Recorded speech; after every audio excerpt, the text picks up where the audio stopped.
fellow Athenians. I apologize. You caught me in mid-thought. Welcome to Talks with Socs.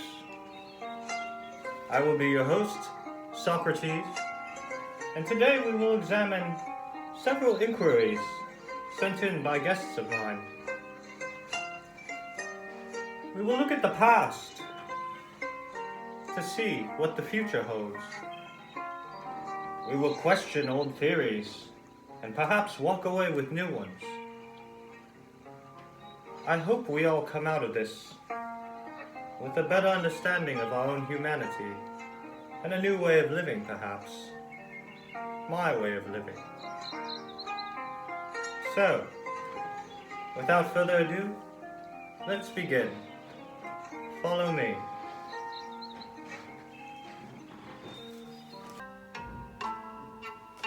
Let us begin with our first inquiry. Let me scroll through them. Aha! Bob from Arkansas has asked, Socrates, I'm confused about the Athenians' relationship to the gods. On one hand, you have Hesiod and Theogony, which tells the origin of the gods. Yet, on the other hand, you have the Sisyphus fragment, which seems to imply that gods were created from man. Yes, it is a dilemma indeed. However, there is something I must cover before we get into this. Recently, there have been allegations of me in Athens that say that I do not honor the gods.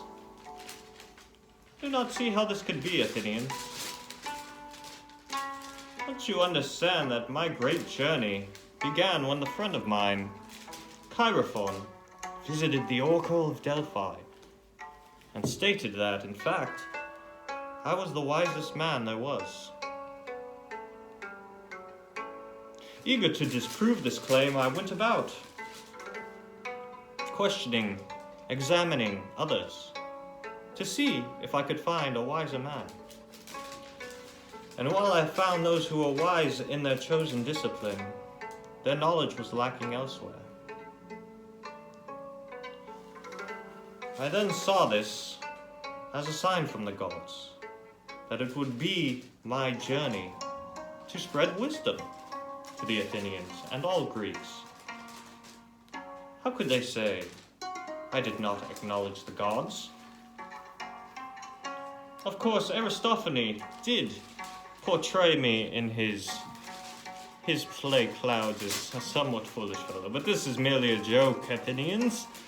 It is not to be taken literally. Did I not explain to young Aristodemus that the figure of human creation is perfect, much like that of a piece of artwork, or a beautiful composition of Lear? These things must have a creator, just like man. And be it that my journey is spiritual, how can I be spiritual without believing in the gods? I just wanted to make my points on that, but you are indeed correct. There is contradicting information. We have Xenophon of Colophon, whose theory suggests that the gods were created by the images of man. We have Hesiod and his Theogony that shows that we all came from chaos, and from chaos, Earth, Tartarus, Night, Eros, and Erebus, and thus the gods. Yet I wish to extol upon you this thought, my good man. These are all stories written by men, and anything written by men you must take with a grain of salt. Understand that religion and the gods has been a dilemma and an argument that has raged on for ages. Who's to say the Athenian gods are the true gods? The Mesopotamians worshipped nature for their agriculture, thousands of years before the Athenians. The same with the Egyptians. Why would the Athenians be the only ones who would be correct in assigning the gods. It is of my opinion that the true purpose of the gods is to give us something to strive for, to be greater, to be godly, just like Aeschylus, who creates his characters to have images of men that we can strive for the betterment. It matters not what we call these gods, only that we live in accordance with a purpose that is stronger than ourselves. The gods gives people the ability to see that. Perhaps that's where the true value of this religion is, for the betterment of man. However, it has not always been treated as such. Many wars have been waged. I myself was persecuted for such things. But let us not judge others by the names of gods, of what they may call gods, or their beliefs in gods, but by the way they live, how they treat others.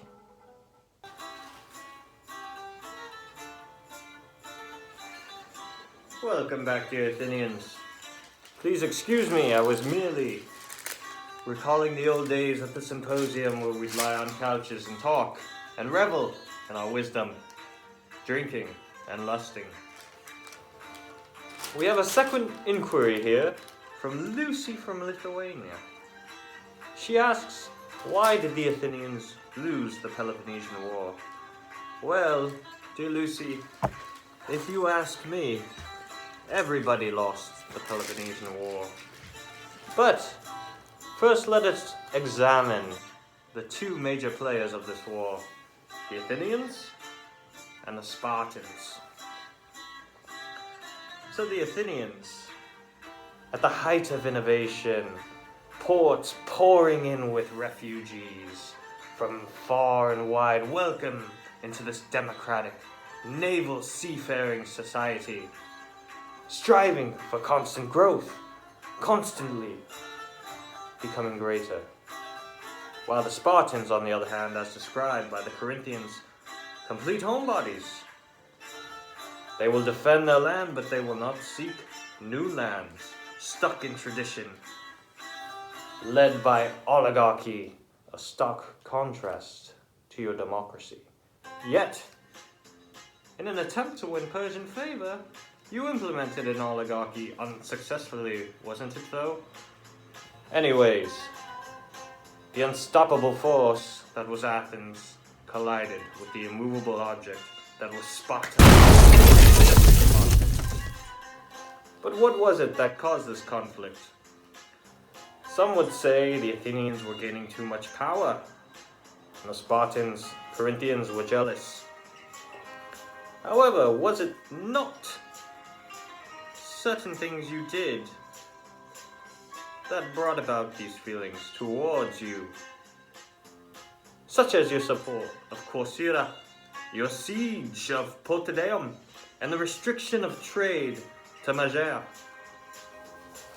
Did this not pressure the Spartans, who demanded simple liberties from you, but you with your fists clenched so tight, with that power that you developed after the Persian War, was it? Yes, it was Themistocles and Athens who saved all of Greece with our naval expertise in routing the Persians at Marathon. But did you see this as a human responsibility, or a divine right that you be powerful? What it is that you will do with that power has no consequence to you, so it seems. But didn't the gods give you signs to warn you not to enter this conflict? The great earthquake, the plague that took your orator and leader, your spiritual enhancer of Athenian spirit, Pericles, along with the defamation of the gods' statues in our city. Were these not warnings that the Persian king Xerxes himself also ignored similarly in his conquest of Greece, which led to his demise? Did you think you were more powerful than the gods, Athenians? Was it not true that Nicias warned you about the Sicilian expedition? And what treasure did you find there? Nothing but defeat. Perhaps the true moral Athens was that you flew too close to the sun with your power. You were a developing nation, indeed, and you'd prove your strength, your naval tactics, your ability to conquer others. But just like Icarus, you flew too close to the sun.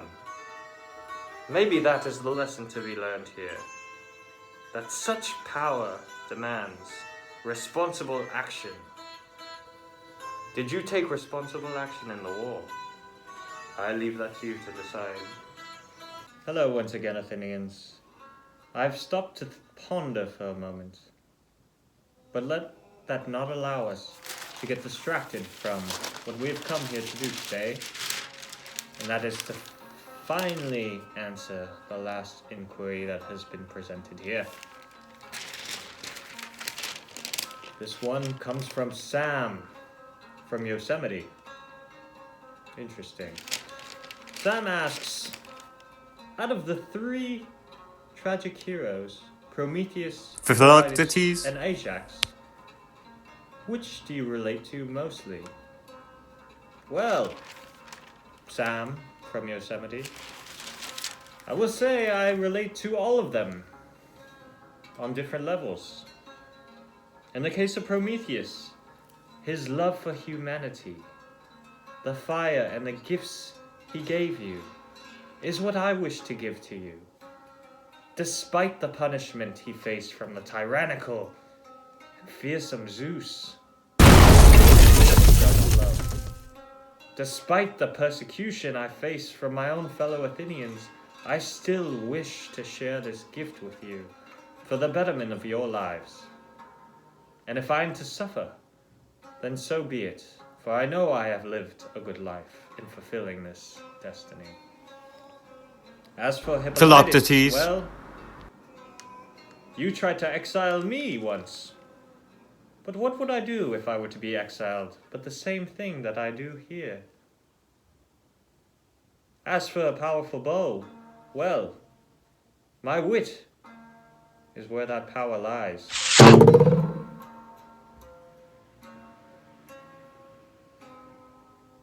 It was not a sad fate. Philoctetes. He was redeemed in the end, sent back to war. I don't know if that will be the case for me, for you wish to exile and rid yourselves of me completely. However, in time, I think you will recognize that this gift, this power I have, is meant to help you. As for Ajax, well, his honor came after death, and I'm afraid the same will be said of me. But isn't it true with all martyrs who die for their cause, for that passion like Ajax did, to be honored and recognized for their actions, that it is only in death when these things are truly realized? I fear this will be the case for me, but once again, this fate I do not run from, I run towards, because I know it is acting in the goodwill of all. And that is what life is all about, my dear friends. I hope you have enjoyed our talks today. Please, take what you have learned today from looking in the past and forge yourselves a better future. Remember, thinking will never go out of style.